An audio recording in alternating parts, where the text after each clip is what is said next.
എനിക്കിന്ന് എന്തോ വലിയ സന്തോഷം തോന്നുന്നു. അമ്മയുമായി സംസാരിച്ചു കഴിഞ്ഞപ്പോ തന്നെ എനിക്കെന്തോ പറഞ്ഞറിയിക്കാൻ വയ്യാത്ത വിധത്തിലുള്ള ഒരു ഒരു ഞാനും എന്റെ അമ്മയെക്കുറിച്ച് ആലോചിക്കായിരുന്നു. എന്താ ഇത്ര ആലോചിക്കാൻ? അമ്മയ്ക്കായിരുന്നല്ലോ നിങ്ങളെക്കുറിച്ച് കൂടുതൽ. അമ്മ ഉണ്ടായിരുന്നെങ്കിൽ അവരായിരിക്കും ഇന്ന് ഏറ്റവും കൂടുതൽ സന്തോഷിക്കുന്നത്. കല്യാണിക്കുട്ടി, എന്റെ ജീവിതത്തിൽ നീ നേരത്തെ കടന്നു വന്നില്ലല്ലോ എന്നോർത്ത് എനിക്ക് ദുഃഖം തോന്നുന്നു. ഇനി ഞാൻ ഒരു തെറ്റും ചെയ്യില്ല. നമ്മുടെ ജീവിതത്തിൽ പ്രശ്നങ്ങളേ ഉണ്ടാവില്ല.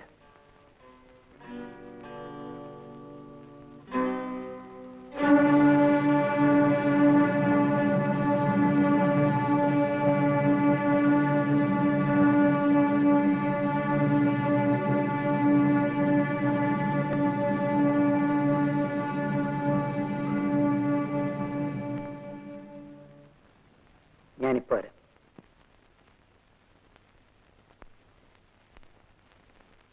വരട്ടരുത്. നമ്മുടെയൊക്കെ ആയുസ് ഒരു പിച്ചാത്തിപ്പിടിയിൽ ഒതുങ്ങുന്നതാ. അത് മറക്കരുത്. നീ എന്ത് ചെയ്യുമെന്നാ? എനിക്ക് ചാവാൻ മടിയില്ല. അത് ജയിലിൽ കിടന്നായാലും എനിക്കൊരുപോലെയാ. പക്ഷേ സാറിനതല്ല, ക്ഷീണമാ. വീട്ടിൽ തന്നെ കിടന്ന് ചാകണമെന്ന് നിർബന്ധം പിടിക്കുന്നതാ ബുദ്ധി. കാശ് തരാൻ മനസ്സിലെങ്കിൽ ആ വിവരം പറ, തുറന്നു പറ, ഞാൻ പോയേക്കാം. സാറിനെ പോലെ പഠിപ്പും വിദ്യാഭ്യാസവും ഒന്നും എനിക്കില്ലായിരിക്കും. പക്ഷേ ഞാൻ തന്തയ്ക്ക് പുറന്നവനാ, സാറിനെ പോലല്ല. ഹസൻ, ഇവിടെ വരൂ.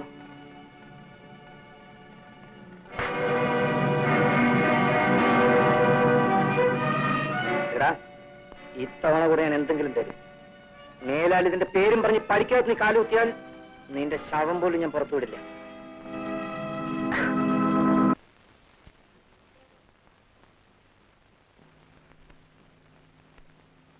ഇന്ന് സാധ്യമല്ല എന്ന് പറഞ്ഞാൽ പിന്നെ ഒരിക്കലും സാധ്യമല്ല എന്നർത്ഥം എടുക്കരുത്. ഇന്നെന്തുകൊണ്ട് സാധ്യമല്ല? കുഞ്ഞെ, എനിക്ക് ആ ചോദ്യം ഇഷ്ടപ്പെട്ടില്ല. ഞാൻ സൗജന്യമൊന്നും ആവശ്യപ്പെട്ടില്ല. അവകാശമാണോ? അതെ. നിന്റെ കൊടികുത്തിയ അമ്മാവന്മാരുണ്ടല്ലോ, അവന്മാര് പോലും എന്റെ മുമ്പിൽ നിന്ന് ഇങ്ങനെ സംസാരിച്ചിട്ടില്ല. പിന്നാണ് ഇന്നലത്തെ നീ. മനുഷ്യനായ നാണം വേണം. കൊടുക്കാനല്ലേ മനസ്സിൽ വരാൻ. ശരിക്കൊന്ന് ഉറങ്ങണം. ക്ഷമിക്കണം, ഞാനെല്ലാം കേട്ടു. കേട്ടല്ലോ? നന്നായി. എന്തിനാ പണമെന്ന് അറിയാമോ? അറിയാം. ഒരു ടാക്സി ഡ്രൈവർക്ക് കൊടുക്കാൻ. അതെന്തിനാണെന്ന് അറിയാമോ? അതും അറിയാം. എന്തിനാ? ക്രോസ് ചെയ്യാണോ? അത് വേണ്ട. ഉടമസ്ഥൻ മുതൽ ചോദിക്കുക, സൂക്ഷിപ്പുകാരൻ വരട്ടുക. അത് കൊള്ളാം, അസലായിട്ടുണ്ട്. വേണമെങ്കിൽ ഞാൻ എല്ലാം കൂടെ വാരിക്കൊലിയും കൊടുത്തേക്കാം. എനിക്കെന്തിനാ? എല്ലാം കുഞ്ഞിന്റെ മുതലേ. ഞാൻ വെറും ഒരു ട്രസ്റ്റി. ട്രസ്റ്റി? 10-35 വയസ്സായ ഒരു മനുഷ്യന്റെ സ്വത്തുക്കൾക്ക് ഒരു ട്രസ്റ്റി?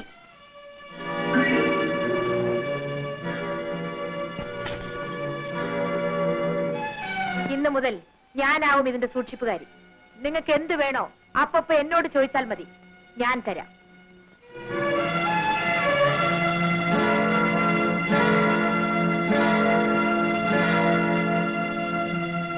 ശശി, ഇനി വരൂ. ഈ വീട്ടിൽ മേലാൽ പുറത്തുനിന്ന് ആഹാരം കൊണ്ടുവരാൻ പാടില്ല, പറഞ്ഞേക്കാം. മണി, എന്റെ അനുവാദം കൂടാതെ ഇവിടെ നിന്ന് ആരും കാർ വെളിയിൽ എടുക്കാൻ പാടില്ല, മനസ്സിലായോ? എന്താണ്?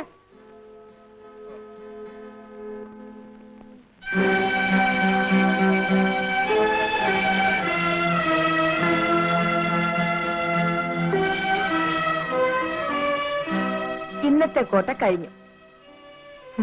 ആ ഡ്രൈവർ പോയോ? പാവം, വല്ലതും കൊടുക്കാമായിരുന്നു.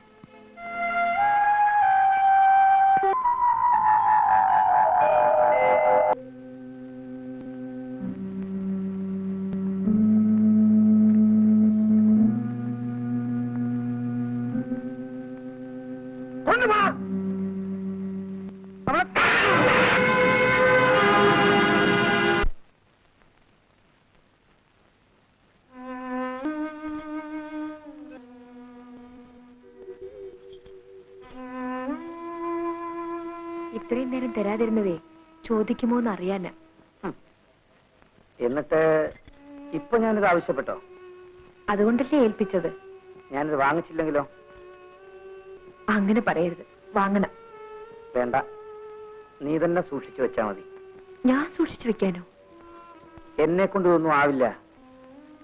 എന്തുകൊണ്ടാവില്ല? നീ ഉള്ളത് കൊണ്ട്. ഞാൻ ആരാണ്?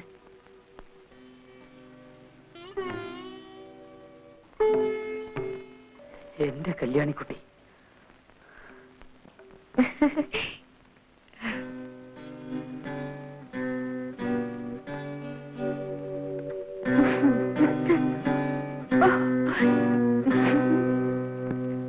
ഇനി ഇവിടുന്ന് ഭക്ഷണം കൊണ്ട് ചെല്ലുന്ന ആൾക്കാരിക്കും തട്ടെന്നാ പറഞ്ഞിരിക്കുന്നത്. ഈ വീട്ടിൽ നിന്ന് പച്ചവെള്ളം തൊടിയലെന്ന വാശി. പോയിട്ടൊരു കാപ്പി കൊണ്ടുവരൂ.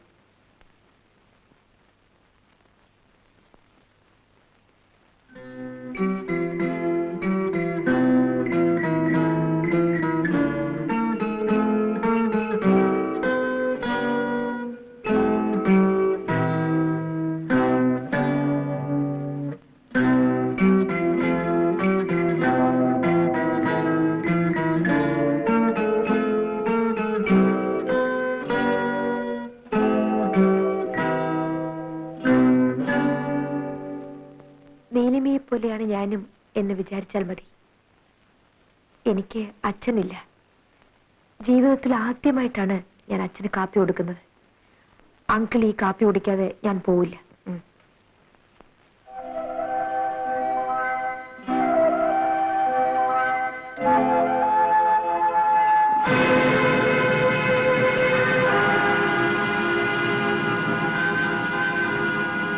എവിടുന്നെങ്കിലും ഓരോ ടേബിൾസിൽ വന്ന് കയറിക്കോളും. പിന്നെ അവളുമാരുടെ ഭരണങ്ങള് ഗീർവാണങ്ങള് പോപ്പുറത്ത് അനാവശ്യം പറയരുത്. എടീ, എനിക്കറിയാൻ വേണ്ടി നിന്നെ ഒക്കെ നിന്നെയും അറിയാം, മറ്റേ ശ്രീരാമനെ അറിയാം. ശോഭയല്ല കല്യാണിക്കുട്ടി.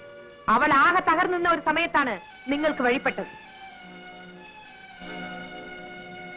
ഞാനതല്ല, തകർന്നതെല്ലാം ഒരു കൂട്ടി വെക്കുന്നവളാണ് ഞാനിപ്പോ. അത് മനസ്സിലിരിക്കട്ടെ. നിങ്ങൾ പട്ടിണി കിടന്ന് ചത്താൽ ഇവിടെ ആർക്കും ഒരു ചുക്കുമില്ല.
അല്ലേ?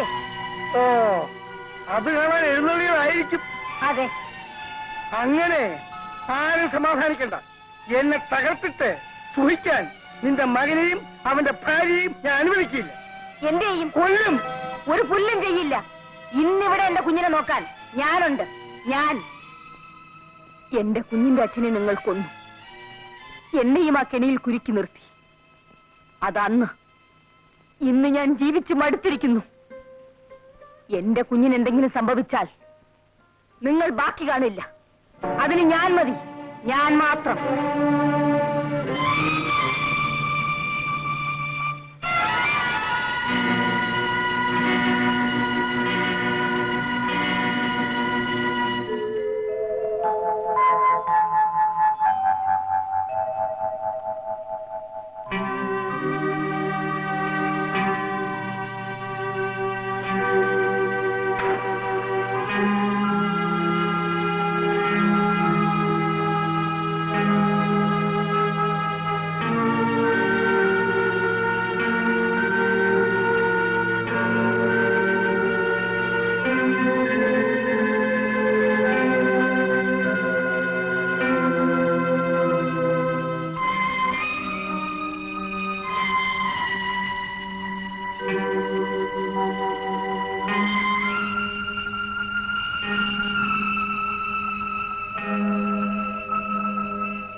കഴിഞ്ഞോ?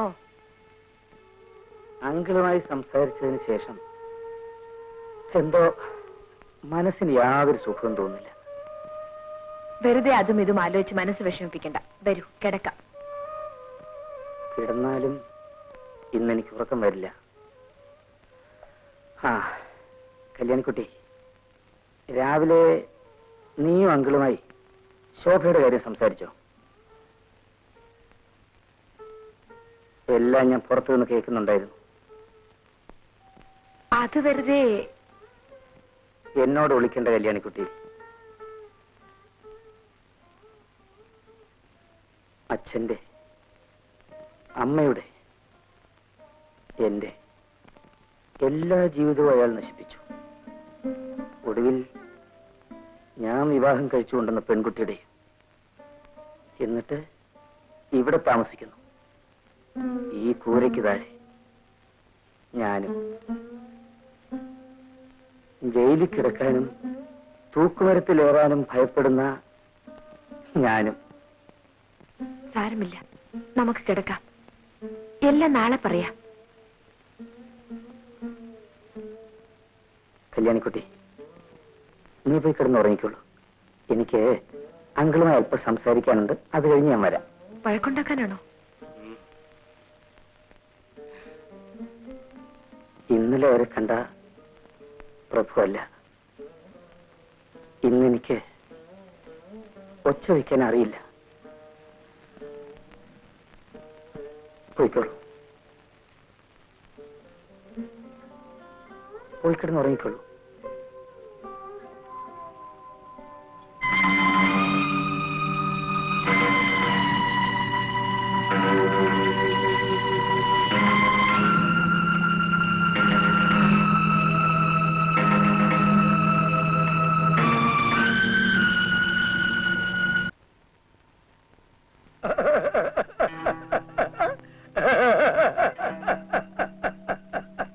ഒടുവിൽ തിരിച്ചറിവുണ്ടായി വരുന്നു.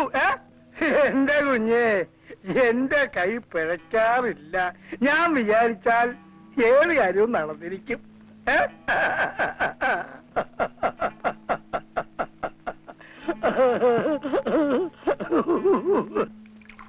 ഞാനും കല്യാണിക്കുട്ടിയും അവളുടെ വീട്ടിലേക്ക് മാറി താമസിക്കുകയാണ്.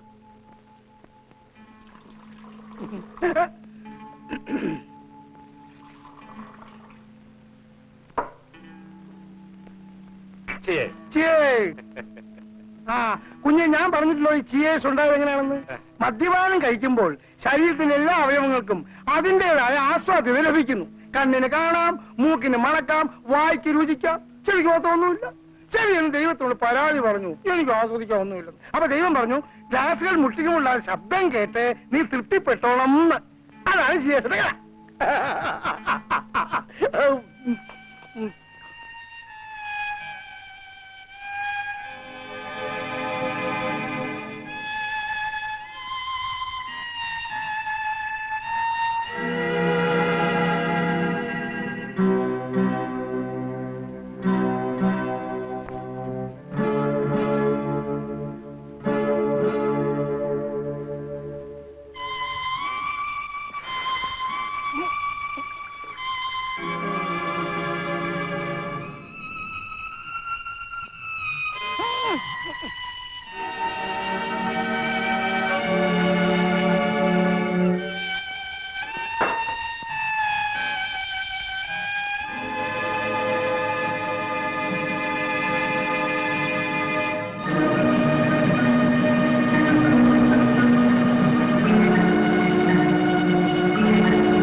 എന്താ? ഒന്നുമില്ല.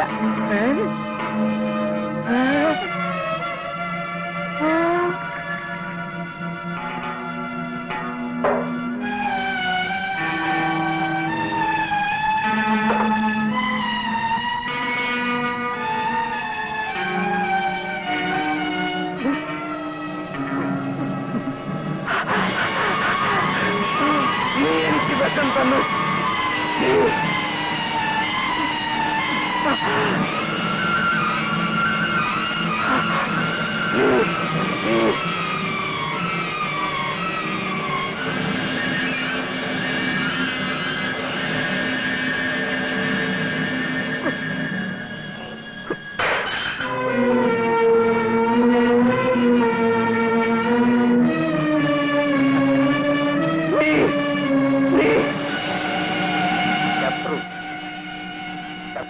വാക്കിന്റെ അർത്ഥം അറിയാം.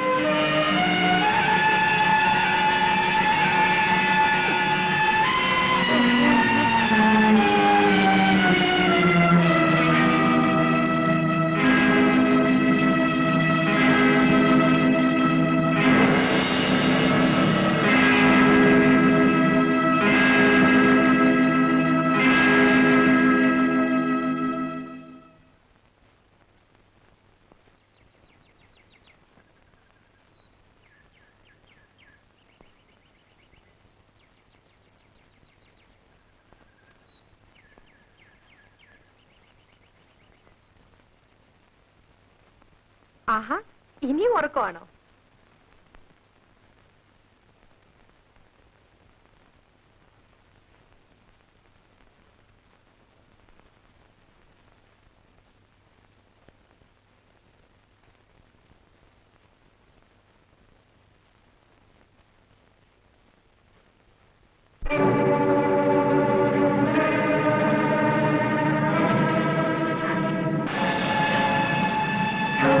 ചേട്ടാ, ചേട്ടാ, ചേട്ടാ, എഴുന്നേക്കൂ ചേട്ടാ, ഒന്ന് എഴുന്നേക്കൂ.